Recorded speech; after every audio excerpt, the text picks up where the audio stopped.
नमस्कार, स्वागत छ दर्शकवृन्द यहाँहरूलाई कार्यक्रम विशेष सन्दर्भमा म रोहन श्रेष्ठ।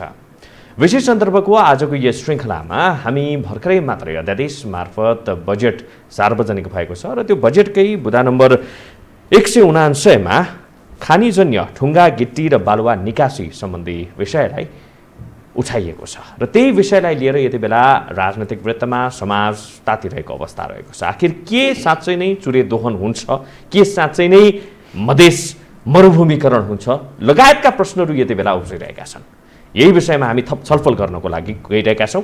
आज यसै विषयमा कुराकानी गर्नको लागि आज हामीसँग हाम्रो स्टुडियोमा वातावरणविद प्रोफेसर डाक्टर के.आर. दाहाल आज हामीसँग हुनुहुन्छ र उहाँको विषयमा बताउनु पर्दाखेरि चाहिँ उहाँ आफै पनि ढुङ्गा गिट्टी बालुवा उत्खनन र त्यसले वातावरणमा पार्ने प्रभाव जुन चाहिँ तिनाउ नदीमा बेस भएर चाहिँ गरिएको पिएचडी थियो, यस विषयमाको चाहिँ उहाँ जानकार हुनुहुन्छ। अझ भन्नुपर्दाखेरि उहाँले पिएचडी यही विषयमा गर्नुभएको छ भनेदेखि विगत 15 वर्षदेखि यसै सेरोफेरोमा रहेर चाहिँ काम गरिरहनु भएको छ।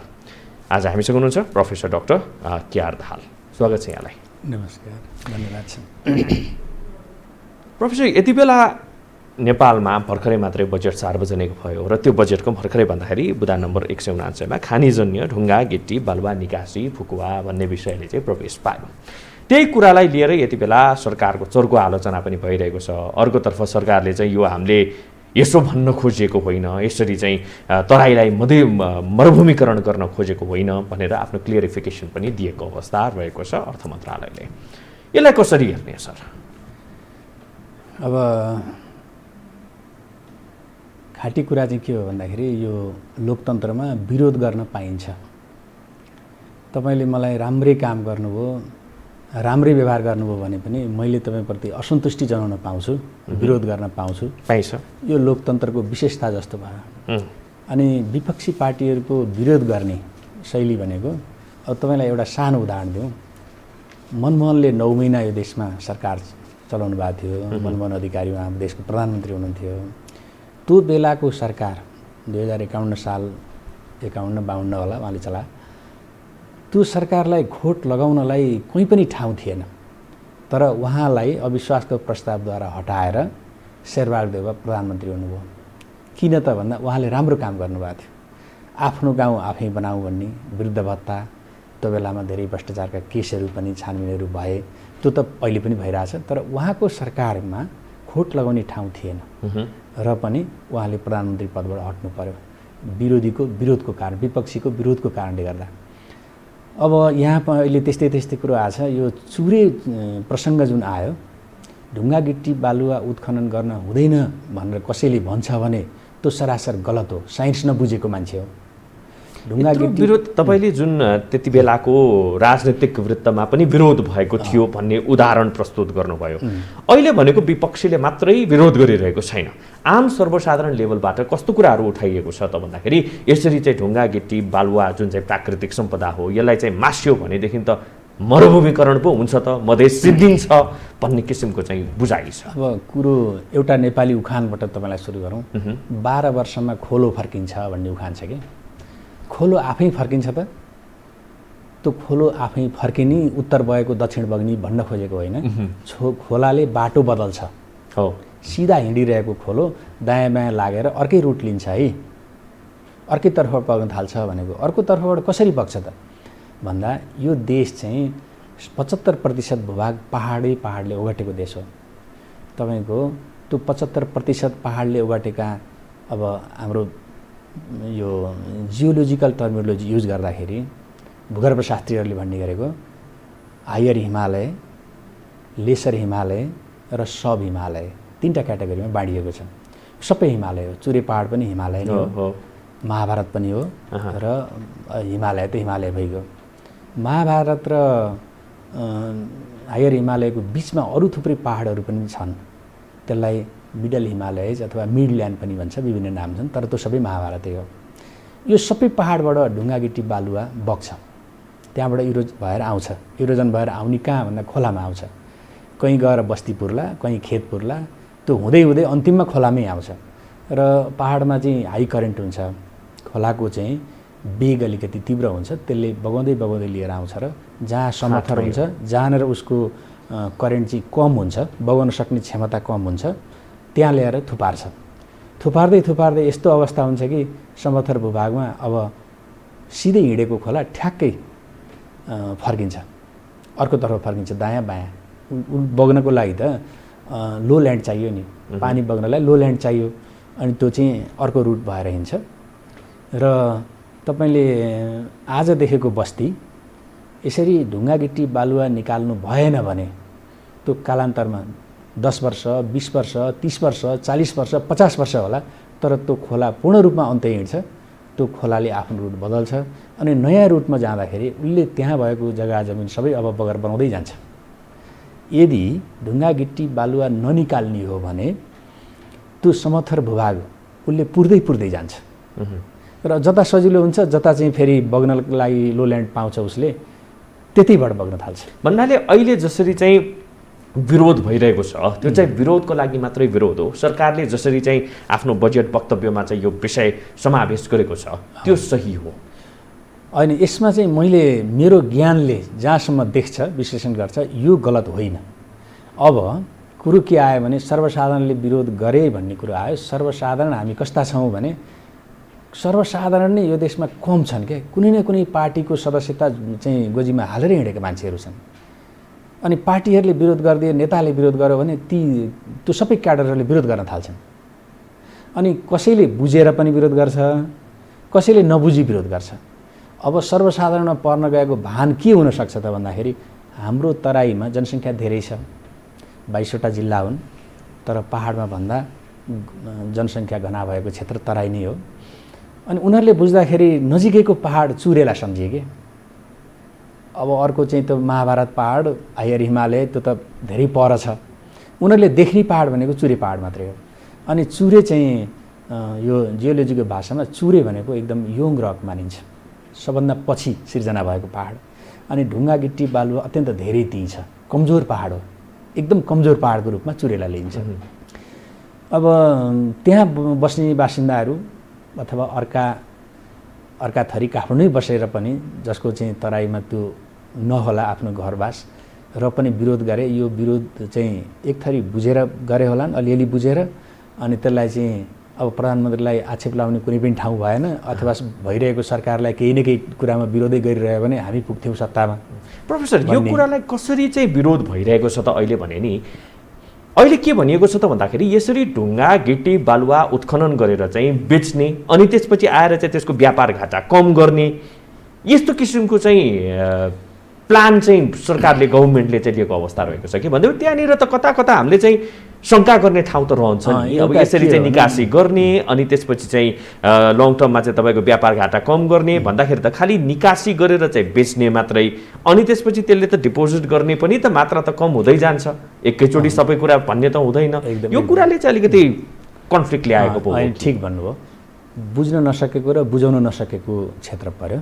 अब खाँटी कुरो चाहिँ के हो भन्दाखेरि व्यापार घाटा कम हुन्छ, राज्यले धेरै आय आर्जन गर्छ, त्यतातिर त्यो अर्थशास्त्रीको काम हो। मेरो पाटो चाहिँ इन्जिनियरिङ टेक्निकल कुरो ठिक हो कि होइन भन्ने। अब हामीसँग ग्यास पेट्रोल केही पनि छैन, ढुङ्गा फलाम तपाईँको गएर ढुङ्गा छ, फलाम सुन कोइला केही पनि खानी छैन, जुन कुरो हामीले उत्खनन गरेर अरूलाई बेच्न सक्छौँ। हामी कहाँ भएको भनेको त्यही ढुङ्गा गिट्टी बालुवा हो, किनभने 75% एरिया चाहिँ पहाडले ओगटेको छ। अनि व्यापार घाटालाई पूर्ति गर्ने भन्ने कुरो हो, व्यापार घाटा पूर्ति गर्न सक्छ यसले कुनै हदसम्म। अनि यो चाहिँ उत्खनन गरेर पुरै भरमारै खतमै पारेर अनि व्यापार घाटा पूर्ति गर्ने भन्ने पक्कै पनि त त्यहाँ पनि त्यस्तो किसिमको स्वार्थी मान्छेहरूले चलाएको त होइन होला, यो परामर्श गरेरै ल्याएको हो यो। र साँचो कुरो चाहिँ के हो भने हाम्रो पहाडबाट बगेर आउने ढुङ्गा गिट्टी बालुवा त्यो डिपोजिट चाहिँ हामीले निकाल्नै पर्छ। त्यो निकालेन भनेदेखि तराई चाहिँ मरुभूमि हुन्छ, सबै बगर हुन्छ। हेर्नु कालान्तरमा 100 वर्ष 200 वर्ष लाग्ला। तर निकाल्यो भने बगर हुने हो कि निकालेन भने चाहिँ मरुभूमिमा? निकालेन भने चाहिँ के हुन्छ? निकाल्यो भने के हुन्छ भन्दाखेरि अब त्यो कति निकाल्ने त्यसको मात्रा छ। रिभरको प्रोफाइल बनाउनु पर्यो पहिला, नदीबाट निकाल्ने हो भने। पहाडबाट निकाल्ने हो भने भूगर्भ विभाग, खानी तथा भूगर्भ विभागले धेरै पहिला नै सर्वे गरेर एउटा रिपोर्ट निकालेको छ, यो पहाडबाट खानी निकाल्न सकिन्छ, यो पहाड उत्खनन गर्न सकिन्छ भनेर। तर त्यो धेरै पुरानो भयो, त्यसलाई फेरि सर्वे गरेर सरकारले गरेको छ नि।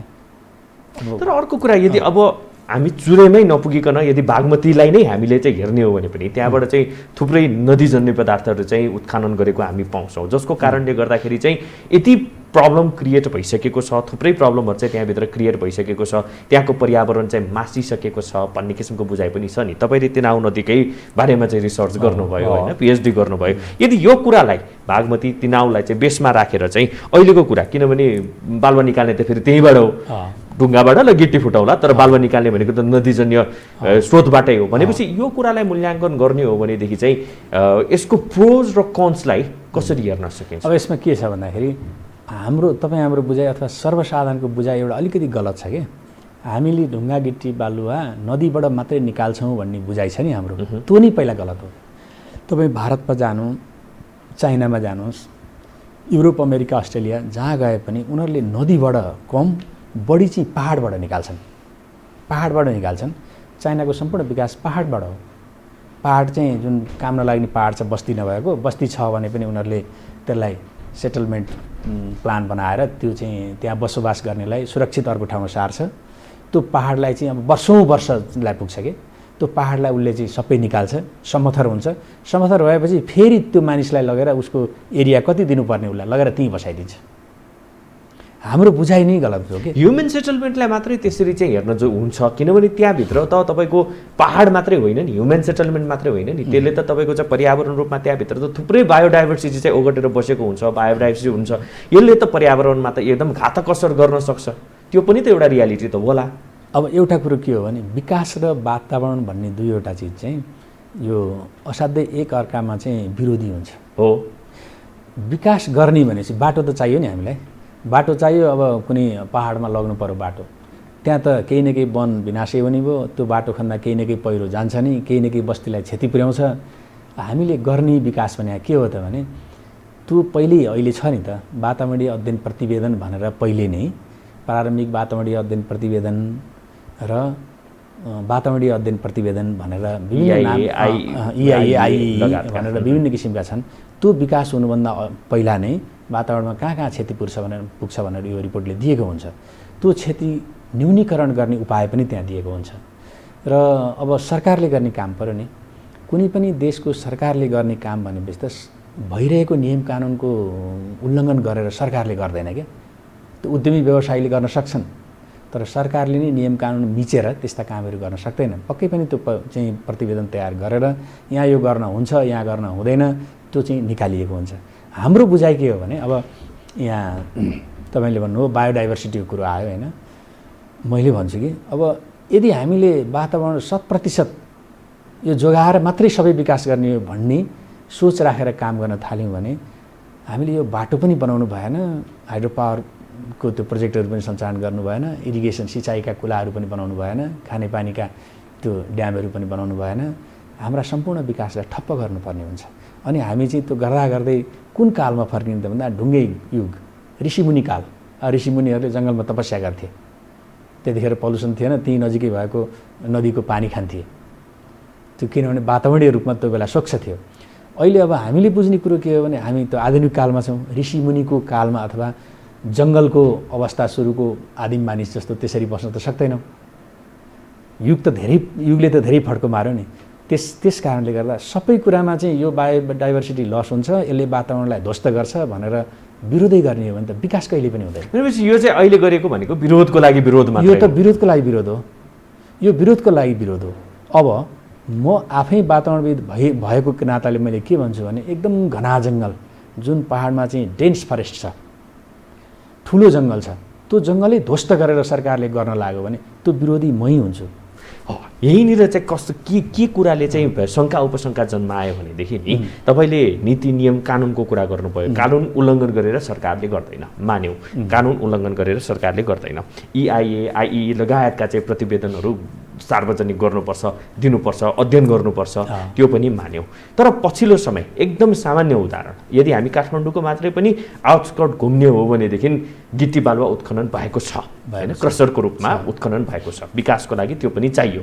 तर जुन रूपमा गरिएको छ यस्तै कुराले त हो नि शङ्का जन्माउने। त्यही कारणले गर्दाखेरि आज चाहिँ चुरेमा गएर चाहिँ यो कुरा ठोक्यो। अब भारतले भन्छ त्यहाँ पनि छ नि त नदीजन्य पदार्थ ढुङ्गा गिट्टी बालुवा त उनीहरूका पनि छ नेपालसँग उनीहरूले चाहिँ माग्नुपर्ने अवस्था यो चाहिँ रेफरेन्स कति बेला पनि जाँदो रहेछ भने जति बेला बाबुराम भट्टराई प्रधानमन्त्री थिए त्यति बेला चाहिँ उताबाट चाहिँ नीतिश कुमारले माग्दाखेरि बाबुराम भट्टराईले चाहिँ नो भनेर भन्नुभएको रहेछ भनेपछि हामीमा मात्र किन त्यो आँखा त भन्ने पनि यति बेला चाहिँ प्रश्नहरू अब त्यसला यस्तो यस्तो कुरा यो शङ्काको कुराले गरेर चाहिँ सरकारको काम कारबाहीमाथि नै शङ्का छ एउटा रियालिटी त होला एउटा के हो भने अब हाम्रा अत्यधिक पहाडहरू छन् तपाईँलाई म सानो उदाहरण दिन्छु बिपी हाइवेमा यात्रा गर्नुभएको छैन नभएदेखि गर्नु होला तपाईँ धुलीखेलबाट बर्दिवाससम्म पुग्दाखेरि एकदमै त्यो बिचमा दायाँ बायाँमा अब मैले त त्यही विषय पढाउनाले म खुब वाच गर्छु हेर्नु एउटा सिम्पल चाहिँ म तपाईँलाई उदाहरण दिन्छु कमला खोला भनेको निकै चर्चित नाम हो एकदमै त्यो हिम नदी चाहिँ होइन तर ठुलो नदीमा पर्छ नदीमा अनि म केटाकेटीमा त्यो खोला हिँड्दाखेरि त्यो खोला हतपत तर्न सकिँदैन थियो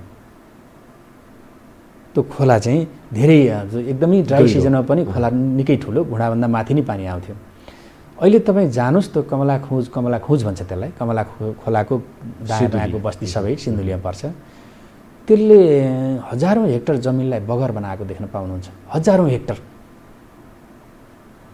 अब त्यस्तै गरी म तपाईँलाई अर्को उदाहरण दिन्छु पत्लयाबाट यात्रा सुरु गर्नुहोस् मेचीसम्म पुग्नुहोस् त्यसमा जुन चारकोसे झाडी भनेर चिनिएको नेपालको ठुलो जङ्गल हो त्यो जङ्गलमा पर्ने पुलहरूमा वाच गर्दै जानुहोस् पुललाई पुर्न थालिसक्यो त्यो बढी डिपोजिसन भएर ढुङ्गा गिट्टी बालुवा अब पुलको ठ्याक्कै तल आइसकेको छ स्लाबभन्दा मुनिसम्म अब त्यो केही समयमा पुलभन्दा माथिबाट खोला बग्छ पुलभन्दा माथिबाट खोला बगेपछि के हुन्छ पुल त ध्वस्त हुन्छ अनि के गर्नुपर्छ अर्को पुल बनाउनुपर्छ सरकारको करोडौँ रुपियाँ त फेरि अर्को पुल बनाउन जाने पनि जानेर फाइदा थियो त्यहाँको ढुङ्गा गिट्टी बालुवा यदि टाइममा निकालिदिएको भए निकाल्ने भन्नुको अर्थ यो हो क्या त्यो लाटोले खाल्टो खने चाहिँ खन भनेपछि खनिरहने पुर भनेपछि पुरिरहने त्यो होइन हाम्रो चलन त त्यस्तो भइदिएन हाम्रो चलन त्यस्तो टाइम फ्रेम पनि त माग्छ होला नि जुन तपाईँले रेफरेन्स दिनुभयो नि होइन त्यो त अब कुनै दिन त पुल माथिबाट चाहिँ खोला बग्छ भनेर रेफरेन्स दिनुभयो नि होइन त्यो भनेको मतलब त के भनेदेखि एउटा टाइम फ्रेम ढुङ्गा गिट्टी बालुवा बन्नकै लागि पनि यो सेन्टमेन्टहरू बन्नकै लागि पनि एउटा टाइम फ्रेम त लिन्छ नि त उसले लामो समय लिन्छ नि अनि अब अहिले जसरी चाहिँ हामीले अहिले परिकल्पना गरेका छौँ सोचेका छौँ त्यो त फेरि अलिकति न्यायोचित भएन कि भन्ने कुरा पनि हो न्यायोचित के हो भने त्यसलाई विश्लेषण के हो भन्दा अब तपाईँले जहाँसम्म प्रश्न गर्नुभयो यसको प्लस एन्ड कन्स फाइदा बेफाइदा यसलाई निकाल्ने तरिकामा भर पर्छ कि निकाल्नुभन्दा अगाडि जस्तो कुनै पहाड सरकारले पहाड चाहिँ उत्खनन गर्न थाल्यो त्यहाँबाट ढुङ्गा गिट्टी निकाल्यो त्यो पहाडको चाहिँ उत्खनन सुरु गर्नुभन्दा अगाडि त्यसलाई चाहिने प्रक्रिया त्यहाँ गर्नुपर्ने अध्ययन प्रतिवेदन सबै पुरा हुनु पर्यो सबैजना विज्ञहरूले ल हुन्छ यो सम्बन्धित विज्ञहरूले यो हुन्छ भनेपछि बल्ल खन्ने हो अब त्यो खन्दाखेरि राज्यले आय आर्जन गर्छ भने आय आर्जन हुनु अरू त केही छैन यो देशमा सबै बाहिरबाट ल्याउने हो यहाँ भएको भनेको त्यही ढुङ्गा गिट्टी बालुवा खनेर निकालेन भने पनि त्यो त्यसै पनि खेर गएको छ त्यसले अन्त असर गरेको छ अब निकाल्दाखेरि चाहिँ हामीले विचार के पुर्याउनु पर्यो भने त्यसबाट फाइदा हुन्छ भने लिने निकाल्नुको लागि चाहिँ एउटा राम्रो चुस्त मोनिटरिङ युनिट चाहिँ हुनु पर्यो सरकारको असफल भएको जुन तपाईँले भन्नुभयो नि अब यति खन भनेर चाहिँ दिने अनि त्यो ठेकेदारहरूले त्योभन्दा मात्रा बढी खन्ने यहाँ पटक पटक यहाँ भइरहन्छ तेलको वृद्धि एकपटक एकजना तेल मन्त्रीले के भन्नुभयो भने तेलको भाउ बढाउनु भयो अनि किन बढाएको भनेर विरोध आयो पत्र पत्रिकाले लेखे अनि उनले भने कि इन्डियामा बढो त्यही भएर बढाएको किन त भन्दाखेरि चोरी हुन्छ यहाँबाट सर राज्यले चोरी नियन्त्रण गर्न सक्दैन भने त सरकारमा बसेको मान्छे त नालायक हो नि अब ठेकेदारलाई काम गर्न दिएको छ यति मात्रै मात्रा निकाल्नु है भनेर EIA रिपोर्टले चाहिँ निर्देशन गरे हुन्छ त्यो मात्रा निकालो कि उसले बढी निकालो सरकारको तलब खाएर बसेको तपाईँ हाम्रो करको पैसाले चाहिँ तलब खाएर बसेको कर्मचारीहरूले हेर्नु पर्यो नि मातहतको विभागले हेर्नु पर्यो मन्त्रालयले हेर्नु पर्यो मन्त्री पनि जानु पर्यो पहाडै चाहिँ स्रोत बनाएको पनि त प्रशस्त उदाहरणहरू त्यो उदाहरण छ हिजो मात्रै मैले बाणगङ्गाको एउटा खोलाको टिभीमा आएको थिएँ देखाएको थिएँ त्यो बाणगङ्गा मैले आफैले सर्वे गरेर हेरेर अनि त्यसको विषयमा एउटा सानो गोष्ठी गरेर यहाँ यति निकाल्न सकिन्छ है भनेर एउटा समारोह मैले 1 वर्ष अगाडि प्रस्तुत गरेका थिएँ, 1.5 वर्ष भयो होला। तपाईँको ढुङ्गा गिटी बालुवा निकाल्नु पाप होइन, यो अपराध हुँदैन, यो गलत काम होइन, तर नियमभन्दा विरुद्ध निकाल्नु, जति डिपोजिसन भयो त्योभन्दा बढी निकाल्नु चाहिँ त्यो चाहिँ अनि वातावरणीय रूपमा क्षति हो, त्यो चाहिँ राज्यलाई घाटा हो। त पहिलो कुरो के हो भन्दाखेरि त्यो निकाल्नुभन्दा अगाडि कहाँ कति डिपोजिट छ, कति मात्रा छ, त्यो पत्ता लगाउनलाई टाइम लाग्छ, सर्वे गर्नुपर्छ। हरेक नदीको हरेक पहाडको सर्वे गर्नु पर्यो, कहाँबाट आउँछ त्यो स्रोत के हो, सर्वे गरेर यति चाहिँ हाम्रो ओभर डिपोजिसन छ, यो निकाल्नुपर्छ भन्ने प्रतिवेदन आएपछि त्यो ठाउँबाट निकाल्नु। अलिकति उदाहरणमा जाउँ। जस्तै उदाहरणमा तपाईँको अब चुरे उत्खननको कुरो आयो। चुरे उत्खनन चाहिँ भएको छैन। त्यो चुरेबाट मुनि बग्ने चाहिँ त्यो नदीहरू छ नि, त्यो नदीहरूको ढुङ्गागिट्टी बालुवा निकाल्यो भने चुरे भत्किने होइन। त्यो जसले भनेको छ त्यो गलत छ। भूक्षय अब यो सोइल इरोजन लगायतका घटना हुन्छ। अब चुरे संरक्षण चाहिँ के कारणले हुँदैन त भन्दा त्यहाँ अत्यधिक ओभर ग्रेजिङ भन्छौँ, चरीचरण बढी छ। अनि त्यहाँको जङ्गल नाश गर्छन्, त्यो तस्करहरूले त्यो काठ सबै सिधाइसके जङ्गल बाँसेर। अनि त्यहाँ मान्छे बस्नको लागि चुरे पहाड होइन नि, त्यो त सरकारी जग्गा हो भने मान्छेले अतिक्रमण गरेर बस्ती बसालेका छन्। त्यो चाहिँ सरकारले कन्ट्रोल गर्न नसक्ने। अनि त्यसपछि जम्मै खोलामा चाहिँ अब थुप्रिएर खोलो डाइभर्ट भएर चाहिँ अब बस्ती डुबाउन लाग्ने बेला भइसक्यो। अनि त्यहाँ चाहिँ हुँदैन है निकाल्नु भनेर विरोध जुन आइरहेछ त्यो गलत छ, विरोधको प्रक्रिया नै गलत छ। म तपाईँलाई सानो उदाहरण दिन्छु। तिनाउ खोलाको दायाँ बायाँ 14-15वटा गाविस डुब्थे नै बर्खामा, सबै ती वरपरका दायाँ बायाँका गाविस डुब्थे। कहाँदेखि त्यो हुन्थ्यो भने अब दक्षिणी भेगमा त अहिले पनि डुब्छ। तिनाउको त्यो बेथरी पुल सेडिमेन्ट त्यहाँको चाहिँ ननिकालेको कारणले गर्दा, किनभने नदी माथि आएपछि अब बाढीमा त त्यो खोलो एकदम व्यापक खतरनाक खोला हो। त्यो 2037-38 सालको बाढीमा त्यो खोलाले 150 घर दाउरे टोल भन्ने सखाप पारेको थियो। त्यो देख्दा मात्रै सामान्य खोला देखिन्छ अघिपछि। अब चैत वैशाखमा त पानी हुँदैन, देखिँदैन, तर बर्खामा त्यो खोला चाहिँ एकदम विनाशकारी नै हो। अनि त्यो 14-15वटा गाविस बेथरीभन्दा माथिको पाटको डुबाउँथ्यो। अनि तलतिर त्यो मर्चवार एरियातिर त तपाईँ गोनाहा, थुमा, पिप्रह यी धेरै गाविस छन्, धेरैवटा गाविस डुबाउँथ्यो। अनि त्यो अब तलतिर चाहिँ अहिले पनि डुबाइरहेछ, किनभने त्यहाँनिर ढुङ्गागिट्टी बालुवा चाहिँ एउटा लेभलसम्म मात्र पाइन्छ क्या, एउटा सर्टेन चाहिँ लेन्थसम्म मात्रै पाइन्छ। पुरै नदीको चाहिँ लम्बाइभरि नदी जहाँ जहाँ बग्छ सबै ठाउँ पाइँदैन। म उदाहरण तिनाउकै तपाईँलाई दिएँ भने तिनाउ पुलदेखि लिएर माथि बुटोलको तिनाउ पुलदेखि लिएर बेथरी तिनाउको पुल, तिनाउ नै खोला हो, बेथरी पुल, त्यहाँसम्म निकाल्न मिल्ने निकाली पनि रहेछन्, त्यहाँ पाइन्छ। त्यो ढुङ्गागिट्टी बालुवा तल गएपछि पाइँदैन। किन भन्दा नदीको करेन्ट चाहिँ स्लो हुँदै जान्छ, बगाउन सक्ने शक्ति सिद्धिन्छ। अनि त्यसले ती थुपार्छ, पानी मात्रै बग्छ। र पानी मात्रै बग्ने हुनाले अब तल्लो बेल्टमा त बिचराहरूले केही उत्खनन गर्ने छैन। अनि माथिल्लो बेल्टका गाविसहरू चाहिँ त्यो गाविस जब उत्खनन हुन थाल्यो त्यो चाहिँ डुब्न छोड्यो। यसको फाइदा, अब बेफाइदा भन्छु म। बेफाइदा चाहिँ के हो भने त्यहाँ अब जिल्ला विकासले ठेक्का लगायो त्यो बेला है। अनि ठेक्का लाउँदाखेरि चाहिँ कसरी लगायो भन्दाखेरि र मेटेरियलले उठाएर इन्डिया सिधै लान पाउने गरी। त्यो ठेकेदारै इन्डियन थियो। अब त्यो इन्डियन थियो नभनौँ, ठेकेदारहरू मिलेर त्यहाँको मेन मान्छे पऱ्यो, नेपालसँग जोइन्टमा उनीहरूले गरे। अब 10 वर्षमा यति धेरै निकालेछन्, खोलो चाहिँ 35-40 फिट तल गएछ। 35-40 फिट। मैले उठाउनु खोजेको पनि त्यही हो। म भन्छु बुझाइमा गलत हो कि के हो, त्यसरी चाहिँ निकाल्दै गर्दाखेरि चाहिँ नदीलाई सङ्कुचित बनाउँदै लान्छ भनेर पनि भनिन्छ हैन। अनि तपाईँको के हो भन्दाखेरि 35-40 फिट तल गएपछि त त्यहाँ त माटो आउन थाल्यो कि, त्यो लेभलसम्म उनीहरूले चाहिँ निकाले। अनि त्यसपछि एकदम त्यहाँको वातावरणमा साह्रै विनाश भयो। त्यो वातावरण विनाश त्यसले केमा असर गर्यो त? त्यो तिनाउ किनाराको करिब 100वटा जति स्यालो ट्युबवेल, कम गहिराइका ट्युबवेलहरूको मैले सर्वे गरेको थिएँ। बर्खामा पानी आउने, साउन भदौसम्म, असार साउन भदौ बाढी 1-2 चोटि बाढी गएपछि, तर असोज पछि पानी नआउने, सुक्खा। यसको कारण के थियो भने अब बर्खामा चाहिँ नदीको लेभल हाई हुन्थ्यो, पानी धेरै हुन्थ्यो, त्यसले रिचार्ज गर्थ्यो। अनि त्यो ट्युबवेलमा पानी आउँथ्यो। अनि बर्खा जब सिद्धिएपछि त त्यो ट्युबवेलको डेप्थ जति हो नि त्योभन्दा मुनि छ नदी, अनि त्यहाँ पानी छैन, अनि के गरी आउने? त्यो सबै सुक्खा भयो। त्यो चाहिँ बढी उत्खनन गरियो भने, डिपोजिट भएको मेटेरियलभन्दा बढी निकालियो भने यस्ता किसिमका समस्या आउँछन्। यति मात्रै समस्या होइन, तपाईँको यति धेरै उत्खनन भएछ त्यहाँ, त्यो उत्खनन हुँदाखेरि 1636 र 4 तपा भन्ने यो किसानद्वारा व्यवस्थित कुलो, फार्मर म्यानेज्ड इरिगेसन सिस्टम भन्ने त्यहाँ चाहिँ यो दक्षिण एसियाकै नमुना कुलोहरू छन्। त्यसमा एउटामा 16 मौजाको कुलो त काम गर्नै छोड पूर्वपट्टिको, अनि 4 तपा यता पश्चिमपट्टिको थियो, त्यो पनि त्यस्तै भयो। 16 मौजाको कुलो के अरे यो 36 मौजाको कुलो चाहिँ बल्ल बल्ल काम गर्थ्यो, किनभने काम गरेन भने त्यहाँ हजारौँ हेक्टरलाई त्यसले चाहिँ सिँचाइ पुर्याउँथ्यो। तर त्यो किसानहरू, अब मैले तपाईँलाई अहिले फोटो देखाउन सक्दिनँ, मैले त्यो बेलाको फोटो पनि खिचेको छु। त्यो नदीको पानी क्यानलमा डाइभर्ट गर्नको लागि तिनीहरू सैकडौँको मात्रामा आउँथे, कयौँ दिन लगाउँथे। त्यहाँ चाहिँ पुरा त्यो स्याउलाहरू ओछ्याएर ढुङ्गा हालेर पुरै त्यो छेकेर त्यो किसानले बनाउने कुलो बिना बाँधको त त्यही हो।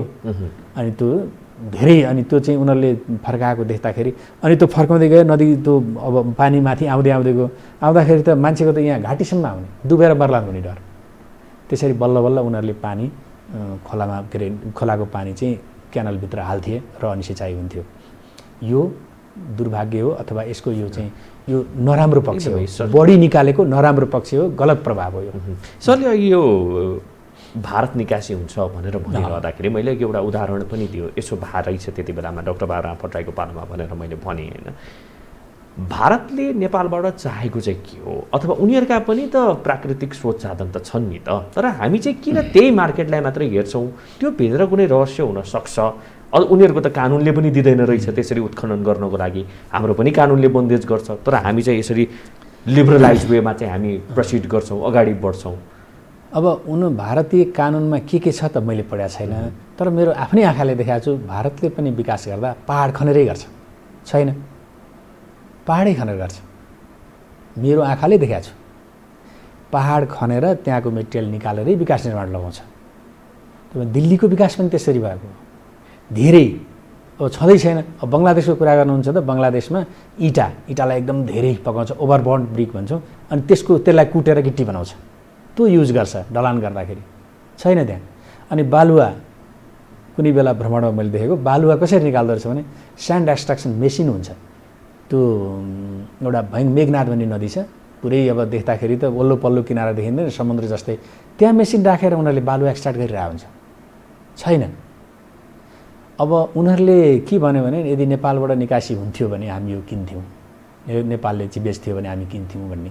इन्डियाले पनि व्यापार घाटा भन्ने कुरो आयो नि, जहाँसम्म अब कहाँको घाटा चाहिँ जोड्न खोजेको भन्ने कुरो चाहिँ त्यो मैले भन्न सक्दिनँ। मैले के चाहिँ भन्न सक्छु भने यहाँ जेसुकै कुरो राम्रो बनाएर इन्डिया सप्लाई गर्नुहोस्, त्यो उनीहरूले हुन दिँदैन। यतिभन्दा बढी नलिने भनेर लगाइदिन्छ, नाफा त हुनै दिँदैन। तर यो ढुङ्गा गिट्टी बालुवा उनीहरूले जति पनि किन्छ, किन भन्दाखेरि त्यहाँ छैन, त्यहाँ हुँदै नभएपछि अब यो त बनाउन मिल्दैन। अनि नेपालमा पहाड धेरै छ, उनीहरूलाई थाहा छ यो पहाड धेरै छ, यहाँ भयो भने हुन्छ। अब उनीहरूले के चाहेको छ आफ्नो विकासको लागि हाम्रो चाहिँ मास्दै जाने भन्ने पनि अब त्यो पनि हो। अब त्यो तपाईँको अहिले पो हामी अलि सचेत भयौँ र। यो त ब्रिटिस राज्यको पाला, ब्रिटिसहरूले जुन बेला राज्य गर्थ्यो त्यो बेला नेपालमा ट्रेन थियो, जनकपुर जयनगर, अनि त्यसपछि त्यो जनकपुरबाट बिजलपुरा सीतापुर भन्ने, अनि त्यसपछि वीरगन्जदेखि अमलेखगन्जसम्म पनि थियो। त्यो के कारणले उसले चाहिँ ट्रेन ल्याएको थियो, सानो छ त्यसको चाहिँ ऊ, तर त्यो ल्याएको भनेकै त्यो त्यहाँको जङ्गलको काठ दाउरा ओसार्न एउटा, दोस्रो यिनी ढुङ्गा गिटी बालुवा यो प्राकृतिक स्रोत यो लाग्नको लागि उनीहरूले ट्रेन ल्याइदियो। अब हामी त त्यो बेला चेतना थिएन, मान्छेहरू ट्रेन चढ्न पाए, अलिअलि मान्छे पनि ओसार्थ्यो त्यो सामान चाहिँ ओसारेर भ्याएको बेलामा, अथवा पछि त उनीहरूले अङ्ग्रेजले छोडेर गइसकेपछि त्यो ट्रेनै चल्न थाल्यो, अनि प्यासेन्जर ट्रेन नै प्यासेन्जर बोकेर जनकपुर बिजलपुरा त्यो रेल चल्थ्यो। म पनि चढाएको छु त्यो रेलमा। अहिले चाहिँ त्यही लिगलाई ठुलो बनाएर ब्रोडगेज भन्छ, त्यो चाहिँ बर्दिवाससम्म ल्याउने भाले आइसक्यो लगभग, अब ट्रेन चल्न मात्रै बाँकी छ। त्यो यो परापूर्व कालदेखि नै इन्डियामा पनि एउटा अचम्मको एकदम राम्रो चाहिँ भनौँ या नराम्रो भने कस्तो छाप छ भने सालको काठ संसारमा सबै एउटै हो, तर उनीहरूले नेपालको काठ हो भने ओ यो त नेपालकै है, त्यसलाई मन पराउने के। तपाईँको नेपालको भनेपछि उनीहरूले जेसुकै प्राकृतिक स्रोतलाई मन पराउने। एउटा म चाहिँ तपाईँलाई एउटा साथी इन्जिनियर हो, उसले माछाको व्यवसाय गर्दो रहेछ, बाह्रको मानिस। उसँग चाहिँ एकदमै धेरै माछा पोखरी रहेछ। अनि त्यो माछा कहाँ बिक्री हुन्छ साथी भनेर मैले सोधेको थिएँ। उसले इन्डिया हुन्छ, ट्रकका ट्रक लान्छन्, उनीहरूले साइज निर्धारण गर्छन्, यत्रो बना भनेर, अनि त्यो साइज हामी निकालिदिन्छौँ, अनि लिएर गएर अब त्यहाँ के विज्ञापन गर्ने यो गर्छ, तर नेपाल लेखेको हुन्छ अरे। एउटा लेमन क्वेसन नि, हाम्रो ढुङ्गा गिटी बालुवामा त्यस्तो के कुरा छ जसले चाहिँ उनीहरूलाई आकर्षित गरिरहेको छ, अथवा चाहिँ उनीहरूका नपाउने भएर मात्रै हाम्रो ढुङ्गा गिटी चाहिँ लान खोज्यो? कुरो के हो भन्दाखेरि नेपालको सबै चिज बलियो छ भन्ने एउटा धारणा चाहिँ छ त्यहाँ। अब यो टेक्निकल कुरा पर्यो। एउटा ढुङ्गाको त्यहाँ स्ट्रेन्थ हुन्छ है, ढुङ्गा सबै एउटै हुँदैन। ढुङ्गा धेरै बलियो र तपाईँ हामीले यसो हातमा लिएर चाहिँ अलिकति बल लगायौँ भने फ्यास जाने पनि हुन्छ। त्यो स्यान्डस्टोन भर्खर बन्दै गर्ने, त्यसले धेरै लामो समयपछि त्यो कडा ढुङ्गा हुन्छ। विभिन्न प्रकारहरू मध्येमा अब त्यो एकदमै कमलोदेखि एकदम हार्ड सबै खालको हुन्छ। त हामीले त्यहाँ के शङ्काले चाहिँ नहेर्दा राम्रो हुन्छ भने यो नेपाललाई ध्वस्त गर्न लाग्यो, त्यही भएर यसले चाहिँ यो ढुङ्गा गिटी बालुवा लान थाल्यो भन्ने त्यो शङ्कास्पद दृष्टिकोण नराख्दा हुन्छ। हाम्रो केही पनि इन्डियामा निकासी गर्ने चिजै भएन। अब यो ढुङ्गा गिटी बालुवा लगेर उसले फाइदा गर्ला, हामीले उपयुक्त ढङ्गले त्यो चाहिँ भएको डिपोजिटलाई निकालेर हामीलाई भएको बढी मात्रा चाहिँ बिक्री गर्न सक्यौँ र देशलाई फाइदा हुन्छ भने यसलाई शङ्का गर्नुपर्ने मैले ठान्दिनँ। हामीले यताबाट निकाल्ने, उता बेच्ने, अनि उता चाहिँ त्यसलाई सिमेन्ट लगायतका चाहिँ मटेरियलमा कन्भर्ट गर्ने, अनि फेरि उतैबाट चाहिँ महँगो दाममा चाहिँ फेरि हामीले चाहिँ युज गर्नुपर्ने। त्यो त गलत हो, त्यो गलत हो। यहाँ कसरी बिक्री हुन्छ भने डाइरेक्ट दुई किसिमको हुन्छ। डाइरेक्ट र मेटेरियल बेच्ने हो कि प्रोडक्ट भन्छ, प्रोडक्ट मेटेरियल सबै फिनिसिङ सहितको। हामीले चाहिँ प्रोडक्ट मेटेरियल बेच्नुपर्छ। प्रोडक्ट मेटेरियल बेचेपछि अनि राज्यले जति पाउनु पर्ने हो त्यो नाफा बढी पाउँछ। भनेपछि यसमा यो विरोध गर्नुको कुनै तुक चाहिँ देखिन्न, अथवा चाहिँ सरकारको मानसिकता अथवा त्यो शङ्काबाट हेर्ने दृष्टिकोणको कारणले गर्दाखेरि हाम्रो त जोसुकै सरकारमा जाओस्, तपाईँलाई म एउटा भन्छु, मैले जुन दिनदेखि बजेट भनेर के हो बुझ्न थालेँ नि, त्यो जो सरकारमा बस्छ त्यसले बजेट ल्याएपछि त्योभन्दा बाहिरकाले विरोध गरेरै छाड्छन्। ल आजसम्म बजेट आँखा चिम्लेर यो ठिक हो भनेको मैले सुनेको छैन। 50 सालदेखि आजसम्म यहाँ आइपुग्दा मनमोहनले 100 रुपियाँ बाँड्ने कुरोमा पनि नेपाली काङ्ग्रेसले विरोध गरेको थियो। हुन त पैसा बाँड्नु ठिक होइन, अर्थशास्त्रको नियम लगाए कुनै अर्थशास्त्रीले, त्यो ठिक हो, पैसा बाँडेर हुँदैन भन्ने। तर त्यो कार्यक्रमले गर्दाखेरि सबै राजनीतिक दललाई गाउँतिर आकर्षण चाहिँ गर्यो। एउटाले राखिदिएपछि अर्कोले बढाउँदै गयो। वृद्ध विद्यालाई फाइदा त भयो नि, उनीहरू बाँच्ने सहारा, जसको चाहिँ पेन्सन थिएन होला, छोराछोरीले हेर्दैन थिए होलान्, त्यो बेलाको 100 रुपियाँ अब अहिले 4000 पुग्यो, नराम्रो होइन। यहाँ अरबौँ खरबौँको भ्रष्टाचार हुने, वृद्ध विद्यालाई किन 4-5 दिएको भए हुन्थ्यो क्या, मलाई भन्नुभन्दा मैले यो कम भयो भनेर भन्छु। तर विरोध चाहिँ गरे, साथीभाइहरूले विरोध गर्नुभयो, विद्वान जगतहरूले, त्यो चाहिँ दुवै किसिमको हो। केही हानि छ जुन मैले भने कि नेतृत्व अलिकति लोभी भएर हो, किनभने अघि हामीले पनि भन्यौँ नि, अब काठमाडौँकै वरिपरिकै कुरा गर्ने हो भने पनि क्रसर उद्योगहरू सञ्चालन भइरहेका छन्, तराईमा जाने भने अझै बढी चाहिँ त्यो भइरहेको छ। तर त्यो कसरी एक्सट्र्याक्ट गरिरहेको छ भन्ने कुरा पनि जगजाएरै छ होइन। त्यो कसरी हुन्छ, कहाँ पुग्छ, के गर्छ भन्ने कुरा सबै यो फेरिस्त चाहिँ नेपाली जनताले थाहा पाएको भएर विरोध भएको हो कि होइन। यस्तो कुरो के हो भन्दाखेरि अब यो अलि हावामै यो देशमा के हुन्छ, के धेरै हावादारी गफ हुन्छन्। धेरै निकाल्यो भने बेफाइदा हुन्छ भनेर त मैले अघि भनिसकेँ तपाईँलाई। त्यसको कहाँनिर कमी कमजोरी चाहिँ सरकारको कहाँनिर भन्दा सरकारको जुन स्थायी सरकार भनेर हामीले ब्युरोक्रेसीलाई भन्छौँ नि, कमी कमजोरी त्यहाँ हो। त्यो ब्युरोक्रेसीले अलि राम्रोसँग मोनिटरिङ गर्ने टिम चाहिँ बनाउन सकेन, राम्रो मोनिटरिङ हुन सकेन। गल्ती भनेको त्यहाँनिर हो। यो काम नराम्रो होइन, एक्सट्र्याक्ट गर्नु नराम्रो होइन, तर प्रोफाइल बनाएर यसको मात्रा यतिसम्म मात्रै निकाल्न पाइन्छ भनेर त्यो टेक्निसियनहरूले रिपोर्ट दिएको हुनुपर्छ। त्यो खन भनेर जथाभावी खन्ने जति पनि खन्ने होइन। अब जस्तै तिनाउकै तपाईँले चाहिँ गर्नुभयो होइन, हुन त आजभन्दा धेरै अगाडि गर्नुभएको होला, यद्यपि त्यसलाई चाहिँ तपाईँले क्लोजली निहालिरहनु भएको छ। त्यो ड्युरेसन चाहिँ कति रहन्छ, कतिमा चाहिँ त्यो थुप्रिन्छ, अनि त्यस्तै गरी चाहिँ कतिको टाइम फ्रेममा कतिको निकाल्यो भनेदेखि, क्वान्टिटी निकाल्यो भनेदेखि चाहिँ सस्टेनेबल हुनसक्छ भनेर भन्ने आधार रहन्छ? यस्तो या हाइपोथेटिकल क्वेसन हो? यस्तो हाइपोथेटिकल होइन। तपाईँको डिपोजिट कति भयो त, यो वर्ष यति हुन्छ भनेर अनुमान गर्न कुनै विज्ञले सक्दैन। त्यो गलत हो। कसैले सक्छु भनौँ भने कुनै बेला एकदम ठुलो बाढी पहिरो आयो, धेरै डिपोजिट हुन्छ कुनै वर्ष, कुनै वर्ष पानी नै परेन, खडेरी भयो, कम बाढी आयो, हुँदैन डिपोजिट। भनेपछि कस्तो कस्तो किसिमको दैवी प्रकोपहरू घटे, बाढी कति आयो, मैले खोलाको सन्दर्भमा कुरा गरेँ है, त्यसमा भर पर्छ यो चाहिँ। अनि त्यो कति निकाल्ने त भन्नको लागि यो स्थानीय निकाय, अहिले स्थानीय निकायलाई दिएको छ यो जिम्मा। स्थानीय निकायको चाहिँ आम्दानीको स्रोतमा पर्छ। स्थानीय निकायले हरेक साल त्यो नदीको आफ्नो क्षेत्रमा पर्ने नदीको सर्वे गराएर त्यो नदीको प्रोफाइल बनाएर यो ठाउँमा यो पोइन्टमा यति निकाल्न पाइन्छ, यहाँदेखि यतिसम्मको लेन्थमा यति मिटरसम्म अथवा यति फिटसम्म निकाल्न पाइन्छ भनेर अब मात्रा नै तोकेर, मात्रा तोकिन्छ। 10,000 घनमिटर, लाख घनमिटर, 10 लाख घनमिटर कति हो एउटा निस्किन्छ के, त्यो चाहिँ सर्वे गरेपछि टेक्निसियनहरूले त्यो निकाल्छन्। त्यो निकालेर यति मात्रै निकाल्ने भनेर चाहिँ ठेक्का लाउने, तर मोनिटरिङ हुँदैन, गरेका छन् त्यो चाहिँ व्यावहारिक हुन गएन। व्यावहारिक रूपमा चाहिँ सही मोनिटरिङ भएन कि निकाल्दै अब ठेकेदारले पाएको बेलामा कोही गएर हेरिदिँदैन, नहेरेपछि अनि उसले पाए निक्लिएसम्म, खाल्टो खन्न भ्याएसम्म खनिरहने। समस्या कहाँनिर हो भने समस्या चाहिँ हाम्रो ब्युरोक्रेटिक सिस्टम लुज भयो। यो काम गलत होइन, सबै कुरो सिस्टम बाढी जानुपर्छ। तपाईँको चाहिँ अब खोलामा उत्खनन गर्नु पर्यो भने पनि त्यो प्रोफाइल निकालेर यतिसम्म निकाल्न मिल्छ भनेर बनाउनु पर्यो। पहाड खन्ने हो भने पनि म तपाईँलाई पहाडको उदाहरण दिन्छु। पहाड खन्ने भन्दामा हामी आत्तिन्छौँ चुरे पहाड पो खन्न लाग्यो हो कि, त्यस्तो हुँदैन। चुरे पहाड खन्ने कुरो यहाँ निकालेको होइन। म तपाईँ यहाँ नजिकै हुनुहुन्छ, काठमाडौँ यो बिपी हाइवेमा एकचोटि यात्रा गर्नुहोस्, यही काभ्रेमा धेरै टाढा जानु पर्दैन। तपाईँ भकुण्डे बेसी क्रस गर्ने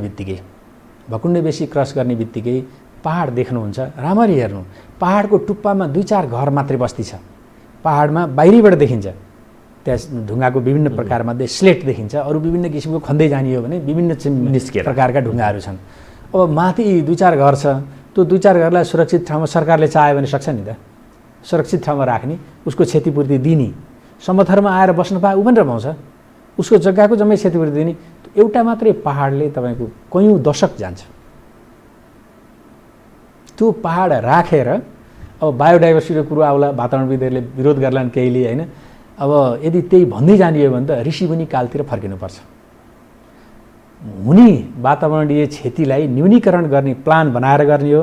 अब जेमा पनि वातावरण विनाश हुन्छ भनौँ भने त विकास हुँदै हुँदैन। कतै वातावरणविदको नाममा चाहिँ तपाईँ विनाशको कुरा पो गरिरहनु भएको छ भन्ने पनि कता कता सुनिँदो रहेछ कि। होइन, यस्तो त्यो कुरो हो, मैले अघि नै भने नि, वातावरण मात्रै बचाउने हो अरू विकास नगर्ने हो भने हामी ऋषिमुनि कालमा फर्किनुपर्छ कि, हामी जङ्गली युगमा फर्किनुपर्छ। अब तपाईँको म एउटा अर्को उदाहरण दिन्छु। एकजना जर्मनको चाहिँ साइन्टिस्ट आएको थियो, अनि मसँग ऊ चाहिँ 1 महिना सङ्गत भयो। अनि मैले भने उसलाई कि तिमीहरूकोमा जङ्गल कति छ?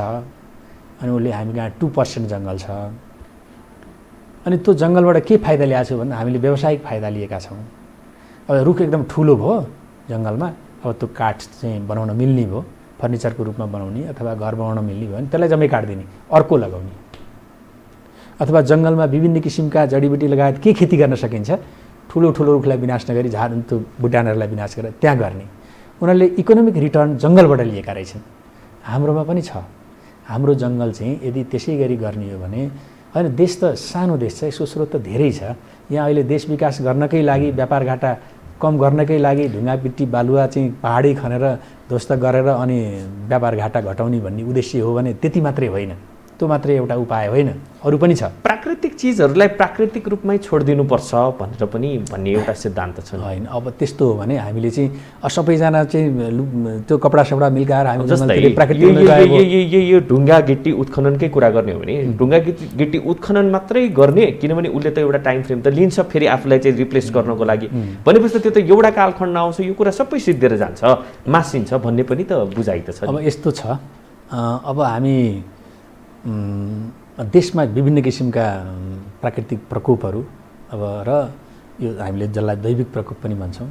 अब यो प्रकोप भन्ने बित्तिकै एउटा दैविक हुन्छ, अर्को मानवीय हुन्छ, मान्छेको कारणले हुने र प्रकृतिको कारणले गर्दा हुने। अब भूकम्प प्राकृतिक प्रकोप हो। तपाईँ हामी डरायौँ, अब चाहिँ स्यालको कथा जस्तो कि अब भूकम्प आउँछ कता लुक्ने, अब कि खाल्टो खनेर बस्नु भएन, अनि ल कसैले हावादारी गफ गरिदियो कि आकाश खस्छ, के गर्ने होला, आकाश खस्छ, बलियो घर बनाउनु, बलियो घर बनाएर नि बाँच्दैन आकाश खस्यो भने, के गरे नि हुँदैन, आकाश खस्यो भने के गर्ने, मर्ने हो सबैजना। त्यत्रो धेरै हामीले सोच्दाखेरि पनि, हामीले विश्लेषण गर्दा पनि असाध्यै ठुलो एकदम क्लाइमेक्समा पुगेर गर्ने होइन। संसार सबै सिद्धिँदैन, मान्छे पनि त जस्तो अहिले यो कोरोनाले गर्दाखेरि 1.5 वर्षदेखि संसारमा धेरै मान्छे मरे नि। तपाईँले माल्थजियन थ्योरी अफ पपुलेसन एकदमै त्यो पढ्नुभयो होला, सुन्नुभयो होला। प्रकृतिले ब्यालेन्स गर्छ भनेको छ कि, प्रकृतिले ब्यालेन्स गर्छ, जनसङ्ख्यालाई पनि ब्यालेन्स गर्छ, प्रकृतिले आफ्नो सबै कुरो ब्यालेन्स गर्छ भन्दा कता कता मलाई पनि यो कन्जर्भेटिभ थ्योरी हो भनेर खुब विरोध गरे मानिसहरूले। उसलाई कता कता हो कि भन्नेमा आयो, किन अहिलेको यो महामारी 100 वर्ष पहिला पनि प्रकृतिले ब्यालेन्स गर्छ भनेर भन्ने बित्तिकै हाफाजाट पनि त हुनु भएन होइन। यस्तो मन लाग्दी पनि त हुनु भएन। कुरो के हो भन्दाखेरि अहिले भएको साइन्स एन्ड टेक्नोलोजीको विकास अनुसार अहिले निस्केका जति पनि टुल छन्, जति सर्वेका टुलहरू छन्, जति वैज्ञानिकहरू होलान्, हाम्रा विभिन्न विज्ञहरू छन्, त्यो विज्ञहरूको परामर्श नलिइकन गर्यो भने यसले विपत्ति निम्त्याउँछ, दुई मत छैन। तर यो विज्ञहरूको परामर्शमा सबै अध्ययन प्रतिवेदन भएर यहाँ यति निकाल्नुपर्छ भनेर निकाल्यो भने यसले हामीलाई फाइदा गर्छ। त्यो अध्ययन प्रतिवेदन पनि अक्षरशः पालना हुनु पर्यो। अनि अक्षरशः पालना त्यहीँनिर चाहिँ नेपालको साइकोलोजी चाहिँ त्यहाँनिर जोडिँदो रहेछ। त्यहाँनिर नेपालको साइकोलोजी, नेपालमा कुनै पनि चाहिँ चिज सफल हुन नसक्नुमा नेपालको ब्युरोक्रेटिक सिस्टम नै हो। अब ब्युरोक्रेसीले चाहिँ नेतालाई दोष दिन्छन्, नेताले ब्युरोक्रेसीलाई दोष दिन्छन्। को दोषी त भन्नुभयो भने अब यो पर्गेलिन नसक्नु छ, दुइटैको चाहिँ नङमासुकै सम्बन्ध छ। अहिले जसरी भइरहेको छ नि, दोहन भइरहेको छ नि, यही रूपमा गयो भनेदेखि त विकृति त निम्त्याउँछ नि, विनाश त निम्त्याउँछ नि, कि निम्त्याउँदैन? होइन, यस्तो हो। यो यस्तो किसिमको एफआइआर चाहिँ उत्खनन भयो भने विनाश निम्त्याउँछ, दुई मात्रै छैन। म सहमत छु तपाईँसँग। त्यही भएर मैले सुरुमै भनेको छु कि निकाल्नुभन्दा अगाडि पूर्ण सर्वेक्षण हुनु पर्यो। कति निकाल्ने, कहाँबाट निकाल्ने, कसरी निकाल्ने, अनि त्यसको मोनिटरिङ कसले गर्ने, यो निश्चित हुनु पर्यो। अनि निकाल्ने बित्तिकै सबै कुरा खत्तम हुन्छ भन्ने चाहिँ होइन। त्यो गलत हो, त्यो हावादारी गफ हो के। यो जुन मरुभूमिकरणको कुरा आइरहेछ नि, तराई त खत्तम, अब त मधेस त खत्तम, निकालेन भने, नदीबाट निकालेन भने तराई खत्तम हुन्छ। नदीबाट निश्चित क्वान्टिटीमा जति जम्मा भएको छ, गत सालको पानीले जति जम्मा गर्यो वर्षभरिमा, अथवा यो वर्षाले जति जम्मा गर्यो अर्को साल निकाल्नुपर्छ। तर जम्मा कति हो त भनेर त्यो रिभर प्रोफाइल बनाउनुपर्छ। यो स्थानीय निकायले सकेन भने खानी तथा भूभार विभाग छ, त्यो तिनीहरूको कामै त्यही हो। त्यसले चाहिँ बगरमा परिणत गरिदिन्छ। त्यसले बगरमा परिणत गर्छ। निकालेन भने बगरमा परिणत हुन्छ। तराई यदि हामीले ढुङ्गा गिट्टी बालुवा नदीबाट निकालेनौँ, वर्षौँ निकालेनौँ, एक दिन तराई बगरमा परिणत हुन्छ। तराईलाई बचाउने कि तराईलाई बगर बनाउने? मैले तपाईँलाई अघि नै भनेन, तिनाउको आसपासमा त्यो बेथरी पुलको अपस्ट्रिम साइडमा चाहिँ 20-22वटा गाविस डुब थिए। त्यो निकालेपछि डुबान चाहिँ खत्तम भयो। तर डुब्न छोड्यो, तर भयो के भन्दाखेरि वातावरणीय प्रभाव पर्यो। स्यालो ट्युबमा पानी आउन पुगेन, के अरे पानी पुगेन। अनि त्यो किसानले बनाएका कुलाहरूमा पानी चढेन भन्नाले त्यो स्टडी पुगेन, स्टडीको ल्याकिङ भयो। त्यहाँ स्टडी पुगेन, त्यहाँ कसैले पनि होइन, स्टडी पुग्यो, त्यहाँ मोनिटरिङ पुगेन। त्यो मन लाग्दी भयो। नियमनकारी निकाय जुन हो, जसले सुपरभिजन गर्नु पर्थ्यो, यो गर, यो नगर, यहाँ खन, यहाँ नखन, यतिभन्दा बढी खन्न पाइँदैन जो भन्नु पर्थ्यो, त्यो भनेन। त्यो कुरो हो कि। हुन्छ प्रोफेसर, धेरै धेरै धन्यवाद हाम्रो स्टुडियोमा आइदिनु भयो। आफ्ना योसँग सम्बन्धित यो अब भन्नको लागि चुरे भनेर भनिएको छ, नाम देखाइएको छ। यद्यपि ढुङ्गा गिट्टी बालुवा उत्खनन त्यसका प्रभावहरूको विषयमा आफ्ना जानकारीहरू राखिदिनु भयो। यहाँलाई धेरै धेरै धन्यवाद। धन्यवाद। हस् दर्शकवृन्द, यहाँलाई पनि धेरै धेरै धन्यवाद आज हामीलाई साथ दिनुभएकोमा। हेर्दै रहनुहोला यो हो टेलिभिजन। नमस्कार।